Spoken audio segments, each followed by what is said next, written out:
All right, so A6. This one is going to stretch you a little bit. It's okay. That's what we're supposed to do. Don't freak out. We are going to make a rock, paper, scissors game. And the nice thing or the interesting thing about rock, paper, scissors, as opposed to the number guessing game, right, is that it's not mathematical. It's not even really that logical if you think about it. Like, why does paper beat rock, really? I mean, I could see rock smashing everything is kind of how I would do it. Maybe the scissors beating the paper, that makes sense. But paper beating rock, I don't know. In my world, like the rock would definitely win over time. The paper is just paper, right? Throw a little water on it. Anyway, we know the rules of rock, paper, scissors, right?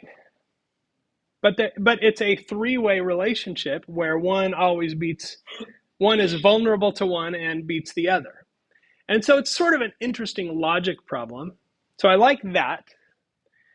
But we're going to use at least one function. And don't worry, I'm going to help you tremendously figure that part out.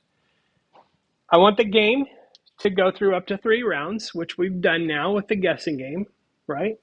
And when it's done, it should ask if the user wants to play again. Also, something we've done before with the ATM, with the guessing game.